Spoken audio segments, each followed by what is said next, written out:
Tune in weekly and listen to the Collateral Damage Podcast, where Michael Wilson and Maureen Cavanaugh host a variety of special guests to discuss topics and available services that will help you learn about the impact that substance use has on our lives, our families, and on our communities nationwide.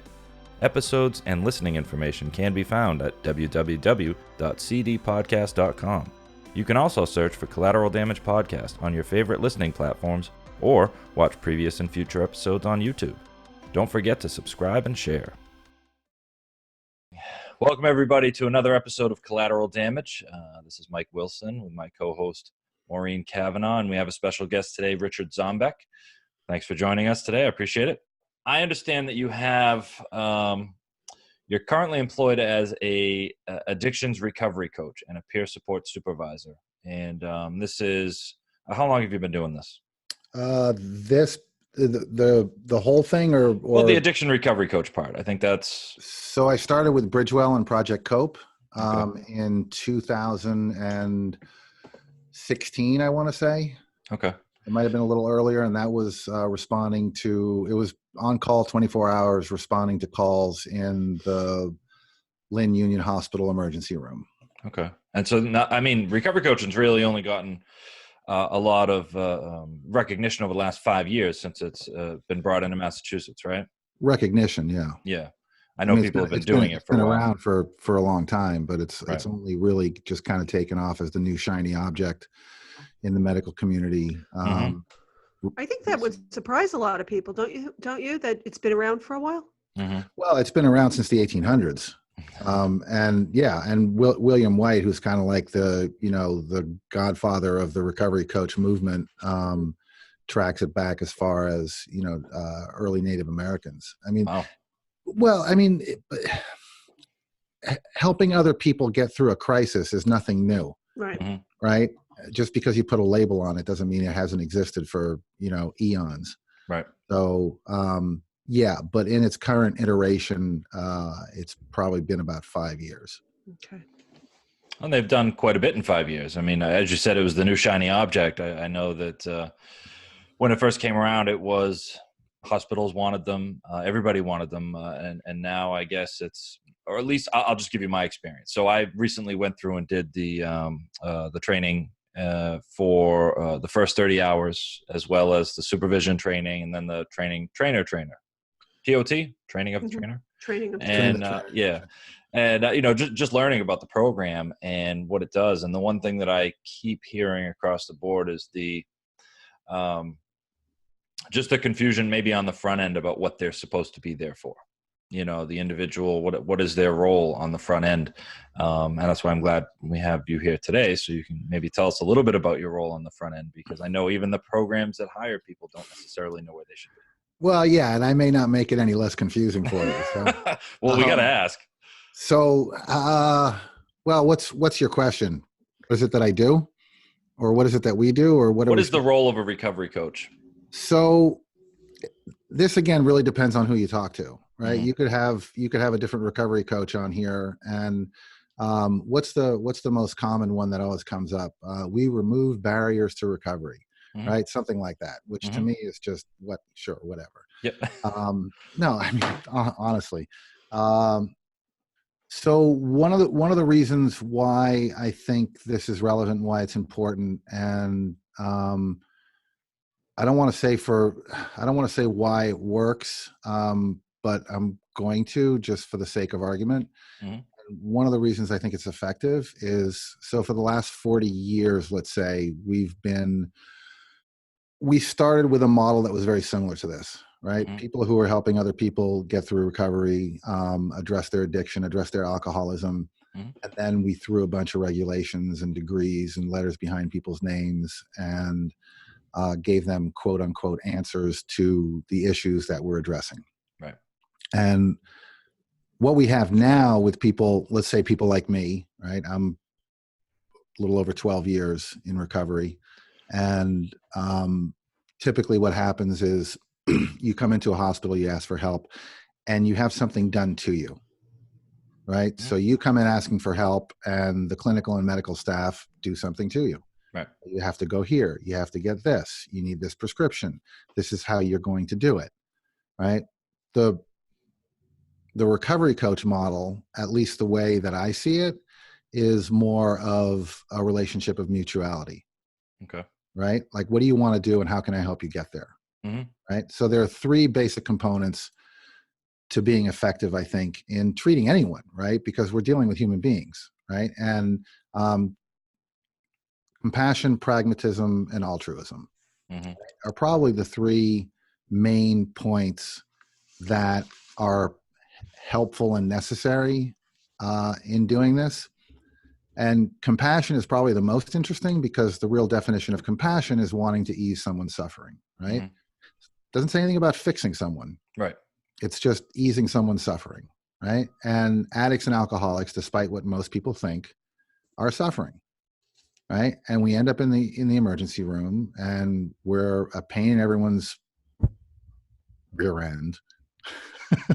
Well, I mean, we're a lot of it is a repeat. You know, we're showing up repeatedly to the same ER too. Yeah, but here's the thing, right? And I've done Schwartz rounds, and I can explain that if you want. But I've done a few Schwartz rounds with Mark Kennard, who is the executive director of Project COPE, and Dr. Harvey Zarin. And Schwartz rounds are basically, they were put together as a way to explain or demonstrate to the clinical and medical staff what a particular person is suffering from, right? So they'll do Schwartz rounds on cancer patients, on diabetics, and in our case, of course, it was addicts and alcoholics, right? And it's a voluntary thing, and it's kind of like the Vegas rules, right? What stays here, what happens here stays here. And people can ask any kind of questions they want, and there are S.U.s and C.U.s, which are credits for continuing licensure and stuff like that, right? And nurses and doctors come, and, you know, we would talk to them about this, and they would ask us questions. And the example that I always give is of my mother, and I'm really glad that she doesn't know how to listen to podcasts. But my mother is 81 years old and French, like grew up in Lyon during Nazi occupation French, right? Wow. Not like, you know, we were French, you know, 3 generations ago. She's French, and she pretty much embodies everything we hate about the French. She's insane, and so and headstrong, and, you know, just, you know, right. And she's a diabetic, and she's been a diabetic since she's 30 years old, and she cannot control her blood sugar. She just can't. She spikes, she goes down, she's in the ER, she's calling her doctor, and she's a horrible patient to have, right? And what I tell people is that they would generally want her thrown out of the emergency room, right? But the next diabetic that walks in, they're not going to go, oh, here's another one of these effing diabetics. Right. Right. But that's what happens to us. Right. We're immediately treated like derelicts. Well, I see them as all the same. Yeah. Right? Yeah. Precisely. Right. So we end up in the hallway. We end up unmedicated. And that's the big surprise. Oh, we gave him a bed and we let him lay there for 3 hours. And yeah, but his blood alcohol level was 400. And at 200, you're not going to talk to him until he's under 100. Meanwhile, you're not giving him anything to ease the pain or the mental anguish. And, you know, if I'm sitting there and my blood alcohol, when I was drinking, dropped below 300 or 200, which was my baseline, right? I knew I was at the risk of a seizure. I start shaking. No one's giving me anything. I'm going to hit the nearest liquor store I can. Right? Run out, yeah. So it's like, well, you know, well, you deserve to suffer because you did this to yourself, and we're just going to leave you there and screw you. And then, well, I don't know why you left. You know, let me tell you why. Yep.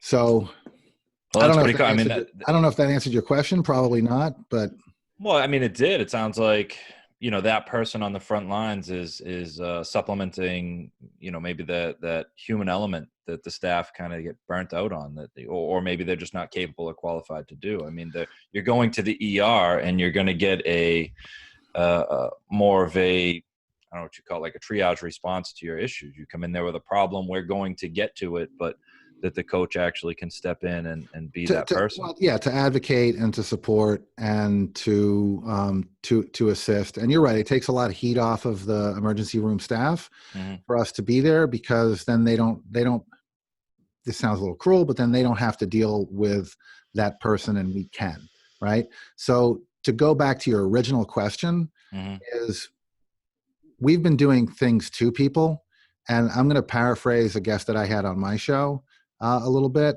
because this is how I see my job. And I thought that explanation was probably the best.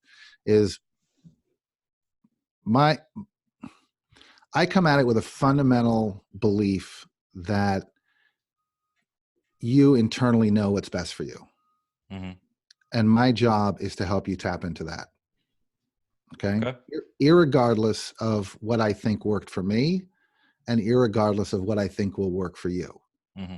It's to help you get to where you think you need to be, regardless of what me or anyone else thinks needs to happen to you. Right. So I'll give you an example. So if you come to me and you've been drinking a handle of vodka a day, and you're in the emergency room, or you've been referred to me by a social worker or by a primary care physician, and you say, "Hey, Richard, I don't really think I have a problem. I'd like to slow down." My response is going to be, "Okay, let's try that, but hold on to my card and call me when you're in the emergency room, because that's what's going to happen. Mm-hmm. And in the meantime, try not to die. Right. But we're going to find this out together." Right? So it's an exploratory process.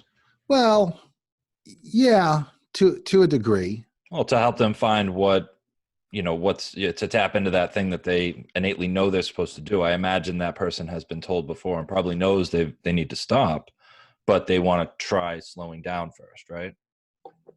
Yeah, and Almost I've known. How long have you and I known each other, Maureen? Probably since 2016. Yeah, and Maureen knows probably just as well as anyone that I don't like being told what to do. So no.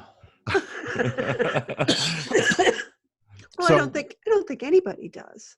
No. Some people do, but generally alcoholics and addicts, or particularly if I'm in the throes of a good run. Mm-hmm. Yeah, you could have told me over and over and over again that I'm going to die. I had a doctor that did. That stuck Mm-hmm. with me, by the way. That's one of the conversations that stuck with me for a really long time. Really?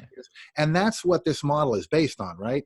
There's going to be that one conversation that you're going to have that's going to stick with you and may not hit you for another year, 2 years, 3 years, 5 years. And it may never, but something is going to happen along the line, mm-hmm. or not. I mean, that's the thing, right? There's always that end of the sentence caveat that's like, this, and this, and this is going to happen or not. Mm-hmm. And that's the hardest part about it, right? Is that I'm not here to fix people, because I can't. Right. Right. All I can do is offer, like they say in AA, my experience, strength, and hope, and some sort of guidance and resources. So, one of the big questions that comes up and has come up also on the Recovery Coach Commission was, what's the difference between a sponsor and a recovery coach? Right. And my skepticism and speculation is always, well, that question comes up with, because why should we pay you when there are perfectly good sponsors out there? Mm-hmm. Right. And sponsorship, I think, is more prescriptive. It's not up to you. It's do what I do. Right. If you want Yep. what I have, do what I do. Yep. Right. And the other big difference is too, is that particularly in our case here at Partners, is I have the entire force of the organization for which I work behind me. Mm-hmm. Which means if I need to, I can call on a social worker. I can call on a therapist. I can Yep. call on a primary care physician. I can call on a doctor. I can help them get insurance. I can help them get housing. I can help them, there's a slew of resources that are available to me in an organization like this. Right. And where I'm very fortunate is that they've pretty much allowed me to do what I need to do. Which is huge. Which I feel very fortunate about. Yeah. I run into this in my office all the time. I was working with a gentleman last night, and, it came up that, we were talking about his efforts to try to do the recovery plan based on what he believed he needed. That's where we started, kind of meeting him where he was at. It was, we sat down and had the conversation. You've tried this, you've done that. What would you like to do to try to address this? And he said, well, I'd like to talk to a person, and I'd like to do this while I'm working. I'd like to do it from home. I'd like to do all these things. And it was exploratory. Well, let's try that. Let's see what happens. And, obviously if I was the architect of your treatment plan, I might recommend something different, but let's start here. And we worked through it. And, what ends up happening is there's struggles. struggles along the way. There's risk, getting involved at that level and saying, let's try that thing that you're comfortable with. And I think as a professional, I always have that fear that I'm going to be recommending, that we try something that I've seen a lot of other people not survive. May end in disaster, yeah. Yeah, and it may end in disaster. And I mean, the best I can do is warn them, right? Well, and it's like, with fentanyl or heroin or any kind of opioids, it's like people have to be reminded that it's really only a matter of time before you get a hot bag. Right. And what are you going to do? Right. So there's harm reduction. There's, caution. Mm-hmm.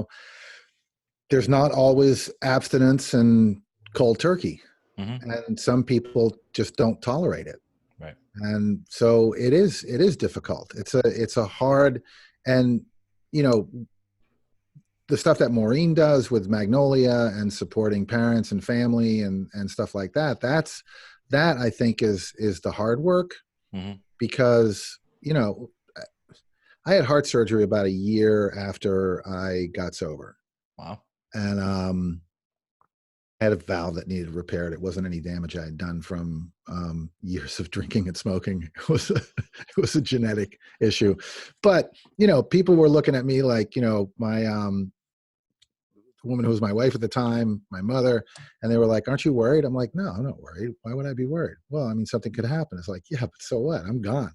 It's the rest of you that have to suffer with my loss. I'll let you guys be worried for me. Exactly.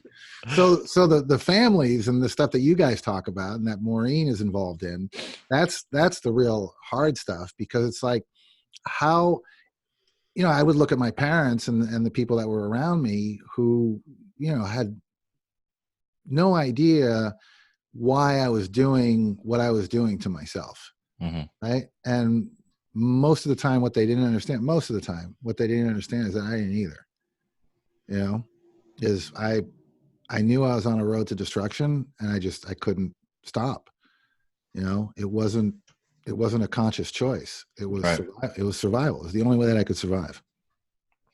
I was always surprised when my family would come and ask me why. Like, why do you keep doing this? And I was like, I don't know. I would just start picking things out of thin air, or maybe because you guys got divorced when I was a child, or maybe this, or maybe that. Like it was, and I was just grabbing things out of thin air and manifesting, like creating, these are the reasons. And I had no idea. Right. I had no reason to drink the way that I did. No. I had absolutely no reason. I love how you explain that whole process of walking through this with someone, because I think that too many people think that they're going to bring somebody in who's going to fix everything, mm-hmm. Or that this part of being a recovery coach is fixing the other person. And that never works. That never works. You're not going to say something, and no one's really going to say something. You may say it in a different way. It may stick with you but no one's going to have some brilliant thing that they're going to say. And then the person's going to say, oh, you're right. I never thought of it like that. I think I'll stop. Right. It's that process of walking through the decision-making, the poor decision-making with someone, and being there for them regardless of what their choice is, and just trying to, repair, and until they, I think, finally get to the other end of it, hopefully get to the other end of it. Right. And one of the more unpopular comments that I've made and been chastised for, and you're going to probably chastise me for it, Maureen, too, is that I just, I'm not the junkie whisperer. Mm-hmm. Well, I was just actually thinking that right before you said that. I was like, there is no. Look at Maureen's face. Oh, she loves that word. I hate that word. Oh, come on. She's warming up to it.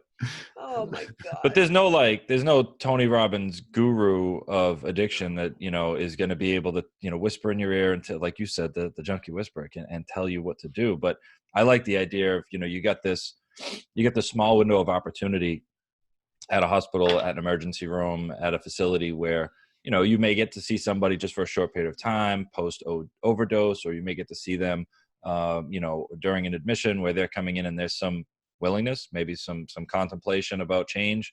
And, you may get to say something or share an experience as a coach that might not change them at that moment. That might not be the reason that they do the thing that day. But it might be, as you said, that doctor's statement that stuck with you, and it might be the thing that helps them down the road. Yeah, well, and it's interesting that you bring that up, right? Because I was at a meeting, and it was, clinicians and the recovery coach program, and we were talking to a lot of doctors, right? Mm-hmm. And the clinical side of it is like, oh, you know, we love working with this population, and and you know, we see people at their worst, and this is what we like to do, and it's really when they're at their worst. And it's like, I have a huge problem with that. I have a huge problem with that, because here's the thing, right? Is when someone is in either the emergency room or has approached their primary care physician or has taken the step to go to so all of our primary care facilities have a social worker embedded in the office.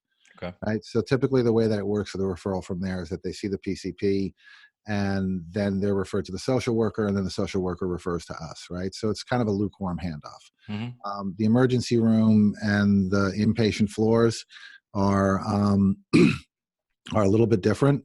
And incidentally, just as a sidebar, there are something like 50% of people who admitted to the emergency room that are suffering from a substance use disorder. Wow. Right? They're not coming in for that, but they do have some sort of substance use. We're an intoxicated society. Mm-hmm. And also, if you consider that worldwide, we consume in this country 80% of the pain medication in the world, mm-hmm. right? We're an intoxicated society. So to get back to the original point, it's like we see people at their worst. No, we don't. We see people at their best, mm-hmm. right? I mean, yes, physically, mentally, emotionally, and spiritually, they're at their worst, but they're at their best because they're there, right? That's when they're available. That's when they're reachable. That's when you see the tear, right? When you can sit down with someone and go, so how you doing? And they go, and then you go, no, but how you really doing? Mm-hmm. And you just pause. Right? There will, in most cases, inevitably be tears. Mm-hmm. Right? And when that happens, that's the humanity coming out. Right? People see us as subhuman, as inhuman. Why are you doing this? And the reason I did it was because I was super sensitive and I was ill-equipped to deal with life on life's terms. Mm-hmm. And alcohol helped that. And I see that as a commonality amongst alcoholics and addicts, that you can treat me like a dirtbag all you want, because nothing you're going to do to me is going to be worse than what I've already done to myself, right? Either emotionally, mentally, physically, whatever. So call me all the names you want when I'm sitting in the ED on a gurney and you think you're treating me like a piece of garbage. Mm-hmm. I've done worse than that to myself, so you're not hurting me. But if you show me a little bit of compassion and kindness, mm-hmm. that's going to disarm me, because I don't know how to deal with that. Yeah. And that hurts. Right? I mean, even now I get goosebumps thinking about it, mm-hmm. right? Because that's the point where you reach someone's humanness, someone's ability to change, someone's ability to say, you know what, I really can't. That's the spiritual awakening, right? Mm-hmm. And I'm not talking about any kind of belief in anything in particular. My definition of spirituality is maybe a little less woo-woo than most people, but when you can, I mean, my definition is it's simply the ability to deal in the present moment, regardless of what's happening around you, right? That to me is being spiritual, right? And a spiritual awakening is as simple as, yeah, I really can't do this anymore. Mm-hmm. I need help, right? And I don't know that I developed a real will to live until I was about 5 years sober. But there was a point where it was like, I need to do something because I can't keep doing this. This isn't mm-hmm. working for me anymore, right? And getting to that point, right, to say that's when people are at their worst, I think is a little myopic. Yeah, I don't like to use the word worst. I mean, I would definitely say that you know, I'm an interventionist, so I bump into people on their darkest days, you know, and show them light. And I think it's not that they're worst. I mean, they've probably been worse than when I meet them, but it's one of their darker days because everything's coming to a head for them, you know, and maybe the same could be said popping into the ER, you know, maybe everything's coming to a head. That's why I'm here. I'm looking for light. I'm looking for relief. I'm looking for, you know, something other than what I've been doing up to this point. And, you know, as a coach, or as that first point of contact, or as that compassionate individual that might be able to, you know, motivate someone to have that spiritual experience. I think that's a huge role. I think that's something that is a gift for a lot of people in recovery that get to do that maybe wouldn't be out sponsoring somebody, but now they're employed and they have the ability to be that first point of human contact.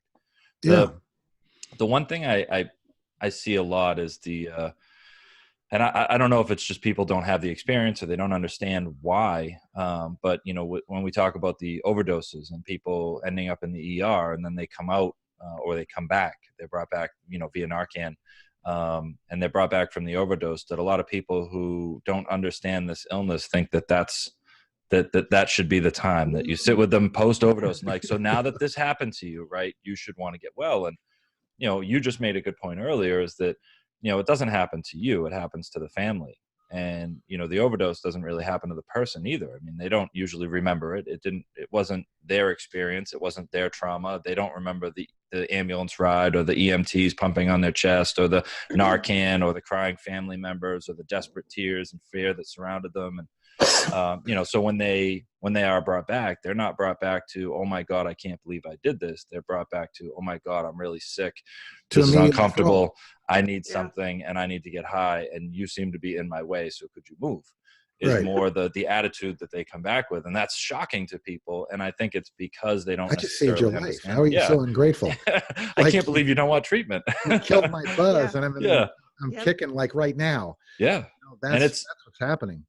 I mean, I've seen people brought back from gray and blue skin, and they're like, what do you mean? I was just sleeping. And I'm like, no, you were dead. You were gone. You were brought back. And they're like, no, you just need to, you know, wait a little longer next time. And, you know, I would have been fine. Yeah. And so, I mean, it definitely doesn't happen to them. And you're right. The families are the ones that feel the need for change at that moment, oftentimes more than the individual who has overdosed. But it is still a good point of contact. It is still good to have somebody there that can attempt to reach in and talk to the person that's inside and talk to them like a person, instead of that look of disdain that the professional might have, like, oh, another one, I can't believe you're back, or, you know, what, you're really, like you just said, you're not grateful that I just brought you back.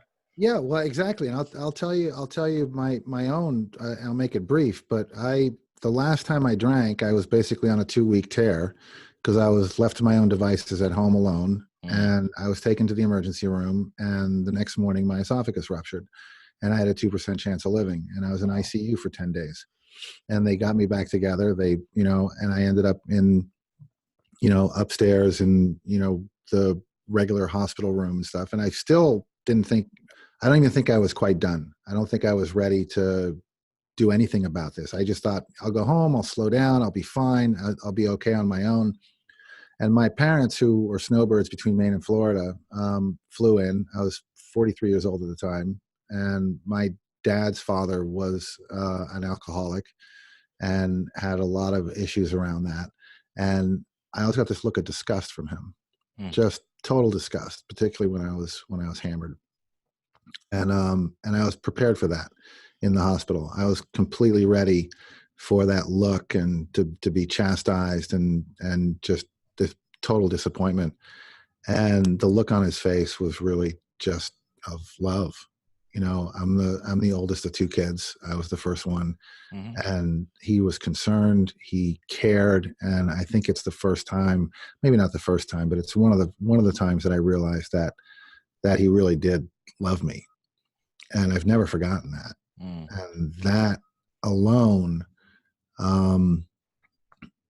My mother telling me that I needed to go to detox, or my wife at the time telling me that I needed to go, it didn't matter. What it was seeing the pain in my dad's eyes. Wow. And I was like, all right, I'm going to give this a shot. And I went to AdCare in Worcester, and I haven't touched anything mind or mood altering since then. And that was 2007. Good for you. So yeah, whatever. Whatever. Go on. It is good for you. Well, you know, the congratulatory and the good for you kind of stuff. It's like this is the way that I was put on this planet. I was born worried. I'm super sensitive, full of fear, unfounded, ungrounded fear. I listened to my own thinking, and alcohol and maybe drugs, if I had tried it at the time, would have had relieved that to a certain degree. So should I really be congratulated or given an attaboy award for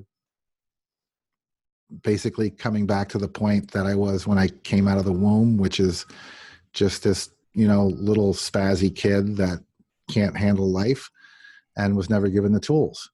Right. I mean, I would like to give you credit for falling into No, a I know, hole and getting out of it. get it. Yeah. And I'm definitely not, you know, discondoning what you're saying or doing. And, but to me, it just, any kind of adulation or stuff just gives me the heebie-jeebies. Makes you uncomfortable, right? Yeah. Yeah. Well, you know, it's interesting because we talk about, you know, when I talk to families, they have this expectation that recovery is going to bring their loved one back to like 100%. And, you know, oftentimes I have to set their expectations to a more realistic level, is that, you know, if your loved one does engage in some sort of recovery process, they're going to get back to zero. And it's going to bring them back to the same level playing field that everybody else had, except they're going to have to start over from scratch at when they, you know, where they come back from. But they're not coming back to 100. They're coming back to zero from underneath zero, you know, from being behind the 8 ball. They're coming back from being, you know, struggling on a daily basis, feeling less than, and having, you know, a lack of skill sets to deal with what life throws at them. So, you know, not only that, but if they stay sober long enough, they might realize that they just actually don't like you. That is true. Yes, I get that. Just because you love them to get well doesn't mean that they're going to come back and you're going to like them. Exactly. Yeah. I know a lot of people that got well and I still don't like them. Oh my Yeah, God. listen, I really appreciate everything you did for me, but you're kind of a dick. Exactly. Yeah. So I was when I was reading up on having you on today, I noticed that well, it's nothing crazy, not yet. But so that you're also, are you still writing? I occasionally, yeah. I mean, I put out a newsletter once a week. I don't do any of the writing for it. Sometimes I'll add my own uncalled for opinion to some. You know, it's not just a newsletter. So could you just talk about a little bit about how to access all the resources that you put together too with that newsletter? I mean, it's really amazing, and not enough people, I think, know that it exists, because there's so much information all in one spot. It's awesome. Okay, so there's I think you're conflating two different things, but so the newsletter is part of the website. Okay. And the website is recoverybinder.org. And that has all of the resources for everything involving recovery, right? If I'm not mistaken. Like everything. Yeah, it pretty much has. How long have you been putting that together and adding to it? I started it when I started here at Partners. Okay. I could go into the history of that if you want to, but we're going to make sure that link is available to our listeners. How that started.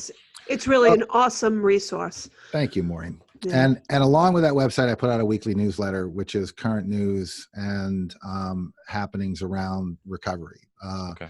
So, and that you can subscribe to that from the website and get the weekly newsletter. And it's about weekly. Every once in a while, I've been pretty consistent on sending it out weekly, and it's usually got 3 to 4 different articles every week about what's happening in recovery, or even legislation, any kind of news that's relevant to this field. And this would be a good resource for parents, families, individuals, anyone programs. who's interested in what's going on. Yeah. Okay. Good. You know, like what's happening with the pharmaceuticals, what's happening with legislation, what the federal government is doing, what local governments are doing, different stories and happenings about recovery communities around the country. I mean, just basically anything that has to do with recovery. Okay. And then every once in a while, if there's a new podcast, I'll throw that in the newsletter too. So do you still write for the Huffington Post? No, they actually got rid of bloggers. I was a front page featured blogger for a really long time. I started writing mostly around the financial crisis and covered we got some construction going on outside. I apologize for that. Not that I have anything to do with it, but I apologize anyway, because I'm basically, I feel sorry for breathing. Yeah. So I started writing. I was a newspaper reporter in North Carolina for a long time. I covered cops and schools, and then when the financial crisis hit and I almost lost my home, I started writing about the experience of homeowners during the financial crisis. And this was back in like 2009. That was back in 2008, 2009, and I continued to write up until around 2015. And for some reason, I was consistently featured on the front pages, and whatever. And then I started writing about politics, and that was when you were on the talk show? I did a talk show, TNZ Talk, with Tony Tripiano. And after the last election, and I'm not going to mention who was elected, we kind of looked at each other and said, there is absolutely no way I can talk about this for the next 4 years. And we quit. And actually, he had just gotten off of an opioid addiction after, for medical reasons, after talking to me for a while, and home detoxed, and then ended up going into the hospital because home detox is never a good idea. And he actually ended up dying about 9 months after we stopped doing the show, from an unrelated incident and infection and stuff. But yeah, that's terrible. Tony Tripiano is no more. That was TNZ Talk. Okay. Wow. Well, I think you made the right choice of getting out of that particular topic. I couldn't do it. I'd be drinking again. Yeah. Well, like I said, it's a good thing you got out of that topic. And so now you have... that guy could probably make Jesus Christ drink himself. There's no named politician that was exactly elected. Exactly. Yeah. And it, either state or federal, I don't know. I have no idea what we're talking about here. Local. Whatever. Yep. So, and now you have Buds with S.U.D.s, which is your podcast. Yep. S.U.D.s stands for substance use disorder, obviously. So we have recovery coaches, people like Maureen was on, CEOs, directors of departments, and just talking about this. And your co-host, I'm going to try to say it right, Steve Lesnikowski? Did I do it? Yeah. Did I do it right? Yeah, I really don't have any co-hosts anymore. Oh, okay. All right. Pretty much me and whoever's on. Oh, okay. Which worked out well with the name, so it's just it's just anyone with S.U.D.s. Basically. Okay, all right, I like that. We do a round table. Steve still participates in the round tables. Okay, but I do want to say this, even though it doesn't really need to be said. Nothing really happened except that when I start something, basically anything, I can be really overbearing and kind of a pain to be around. So I kind of decided, for his sake, mine, that I would do this, and he and I work together. He still comes on the podcast. We still do shows together, and every once in a while he'll come on a round table and stuff. And that's great, though. Rich is a little driven. Yeah, I can be. I can be. It sounds close to the word that you're trying to say, but yes, driven. Yeah. Driven. Let's go with that. We'll stick with driven. I like that. Well, I mean, it sounds. Obviously, I like doing podcasts. I like talking about this subject, and I know that Maureen and I both have to be very careful, talking about this subject, because it is. It's almost like politics, it's you got to be really careful about some of the things that you do say, and some of the trends, and some of the directions that people are going in. And I will say that as a person in recovery myself, having used a certain process and promoting that process for years on end, as a way to help people get well, the last few years have been really challenging for me.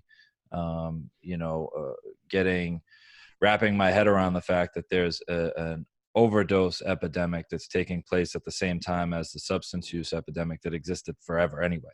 I think it's more prevalent today than it ever was. I mean, we have more ways to address mental issues right now, and even depression, anxiety, and stress. And we're at the highest rate of depression, anxiety, and stress, and suicide, particularly amongst guys my age. Right? 50 to 70 year old men are killing themselves at an alarming rate. Wow. And there's a higher rate of depression, anxiety, and stress, and alcoholism and addiction than ever before. This entire thing was set up here, particularly at Partners, to address the opioid epidemic. And I would say about 70% of my referrals are alcohol. And probably half of those are people above the age of 50. Interesting. So and I have my theories about that, but Well, I mean, that's the other piece of this is that I think the focus, and it's coming out more and more now, but the focus has been so heavy on the opiates that, we forget how many people are actually struggling with alcohol, crystal meth, cocaine, all the other things that are in there. That benzos, exactly. Yeah, benzos are huge with the younger generation right now. But that all of that still exists, and the substance itself. I mean, I hate to say it's irrelevant because of all the lives that are lost due to certain substances, but the substance itself is not the problem. It's the pursuit of relief, like you talked about earlier. We are a nation in pursuit of relief from whatever ails us, and whether it's a pill, a drink, or a powder. Too, we also live in a society right now that is completely devoid of communication and love and compassion. And you spend your entire day looking at what other people tell you they're doing with their lives and feeling sorry for yourself because your life isn't as great as there was an article in the New Yorker, and I'm not going to get into the whole article, but I think Maureen and I have talked about this too. There was one sentence in there that struck me because the author who was writing it was looking at the opioid crisis, and he was saying that societally, we don't have the same things we did before. We don't have community stores. Everyone's buying things on Amazon. We're on Facebook all the time. We're not face to face. We're not doing things as a community. Boy Scouts, Girl Scouts, Brownies, churches, youth organizations, whatever. We don't have it anymore. And what he said in that really struck me was that most people who try opioids for the first time never realize until that point how miserable they've been, right?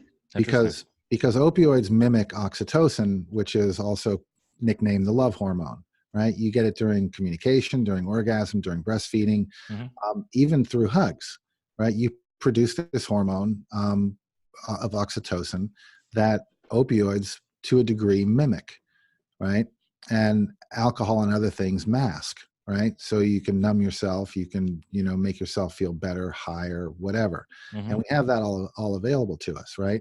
But what we don't have is a community and a tribe and people around us that care for us and that will sit and talk to us. And that's one of the things that, much like pastoral services, it's been pointed out, is we're the one area of the hospital that isn't restrained, doesn't have time restraints, right? I can spend 15 minutes with someone or I can spend 2 hours, right? That's huge. Here at Partners, we're non-billable service. So we don't have to get approval from insurance. We don't have to bill to insurance. We don't have to prove any kind of quote unquote success through a wellness plan or through, a step that someone has achieved or something.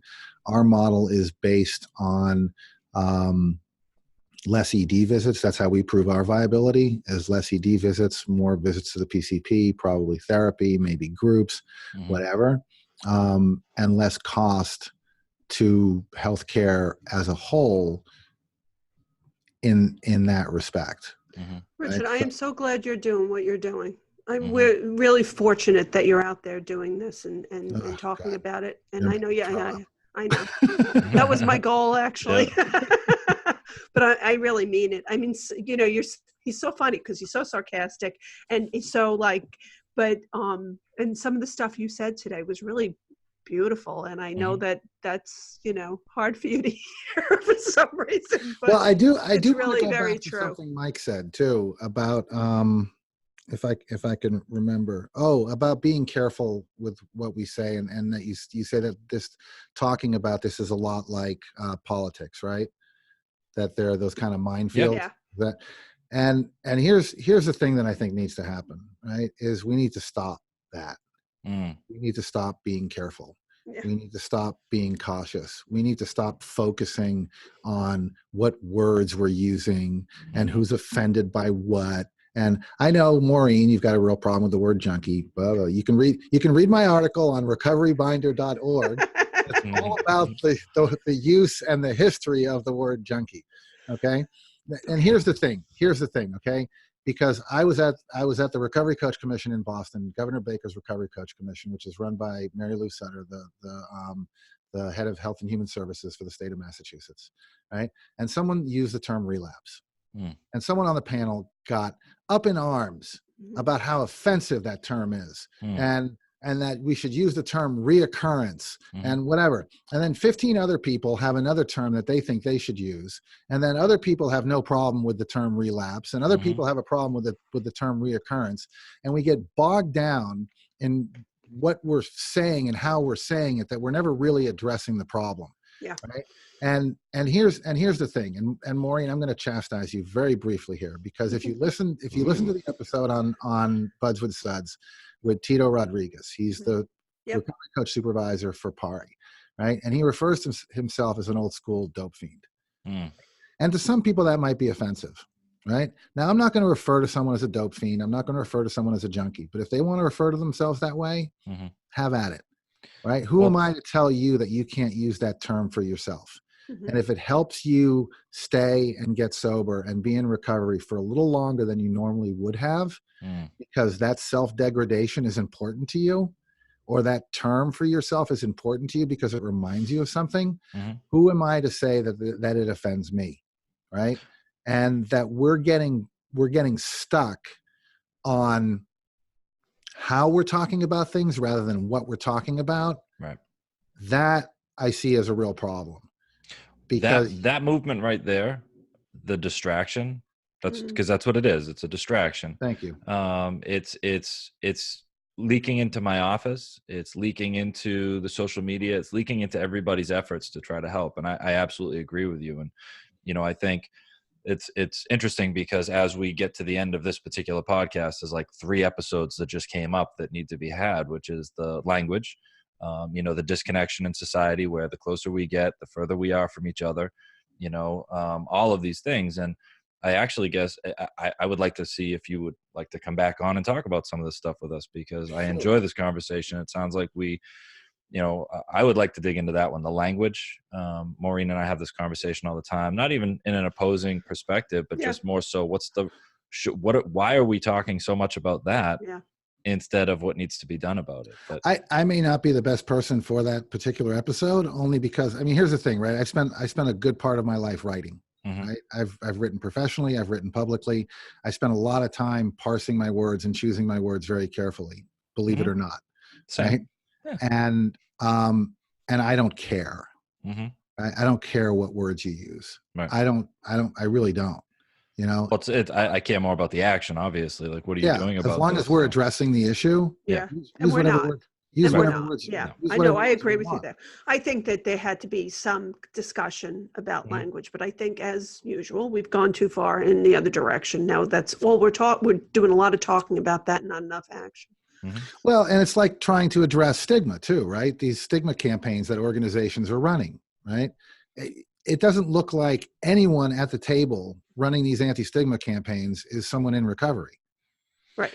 Because so this is our language. So I'm in recovery. I get to call myself whatever I want. I get to identify as whatever I want. And I say these words because these are what other people like me identify as. So it brings us together. It's when we sit in a room and we're like, I'm an addict, and we all say that, we all know what that means. It's a word we can all wrap our heads around.